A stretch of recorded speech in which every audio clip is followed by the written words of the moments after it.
Hello friends, Jayashree रेसिपीमध्ये तुमचे खूप खूप स्वागत आहे। बघा, आज आपण मुरमुऱ्यापासून भेळ बनवली आहे। बघा किती छान झालेली आपली ही भेळ। आपण ही भेळ कशा प्रकारे बनवली हे आपण पुढे रेसिपीमध्ये कंटिन्यू करूया।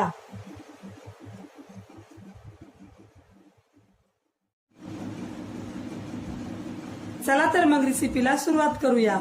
बघा, येथे मुरमुऱ्याचे 2 बॅग घेतलेले आहे, 500 ग्रॅम। ही एक बॅग 35 रुपयाला मिळाली आहे मला। आता आपण एक बॅग हळद टाकून भाजून घेऊया आणि एक बॅग हळद न टाकताच भाजून घेऊया। मुरमुरे भाजल्यामुळे भेळ एकदम कुरकुरीत होणार आहे।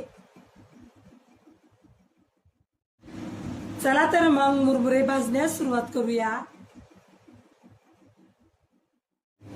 बघा, येथे आपण एक कढई घेतलेली आहे। आता आपण कढईमध्ये तेल टाकूया।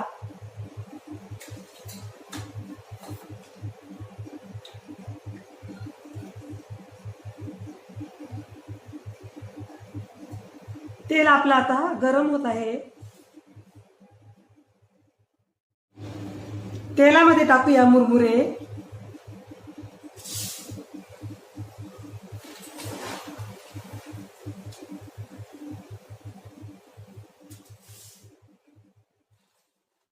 आता आपण हे मुरमुरे कमी गॅसवर छान भाजून घेऊया।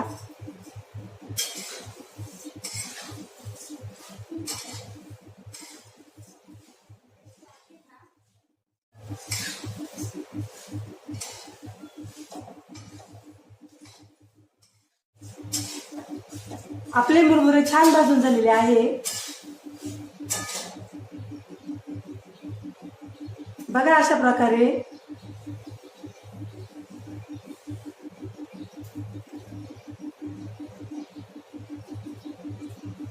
आता आपण मुरमुरे काढून घेऊया।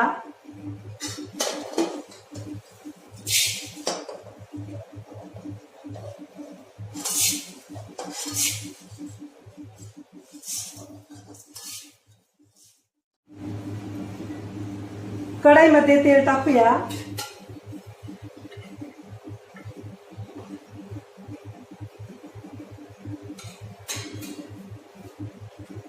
तेलामध्ये टाकूया हळद,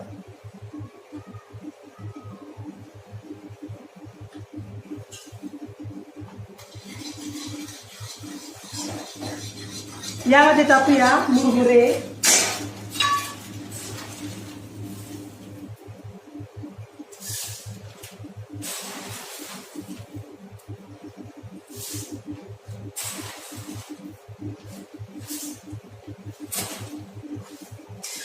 व्यवस्थित मिक्स करूया।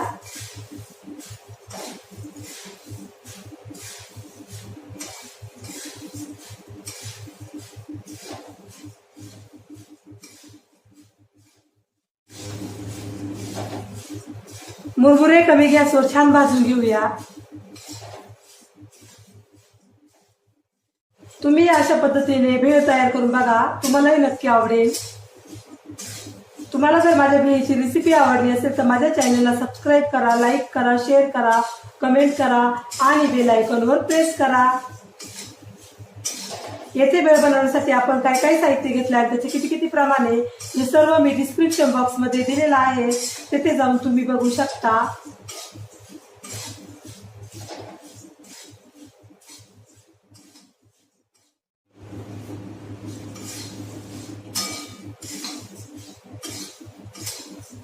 बघा, आपले मुरमुरे आता छान भाजून झालेले आहे।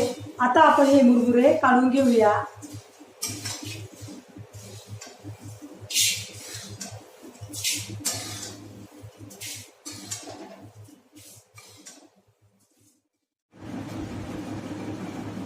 बघा, आपले मुरमुरे छान भाजून झालेले आहे। आता आपण त्यामध्ये टाकूया शेव,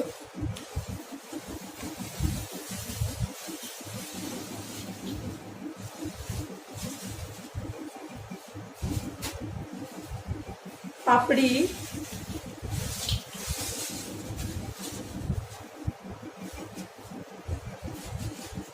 मिक्स चिवडा,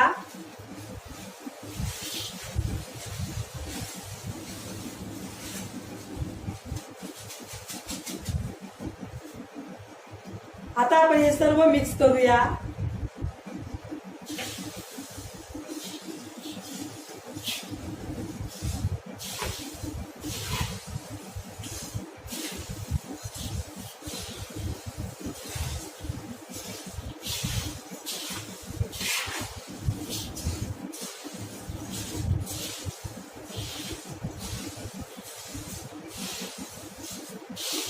आपली भेळ आता छान मिक्स करून झालेली आहे.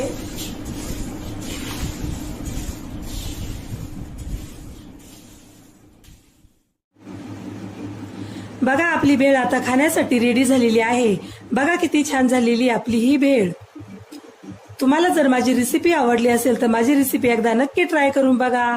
चला तर मग पुन्हा भेटूया अशाच नवीन रेसिपीमध्ये. तोपर्यंत बाय बाय.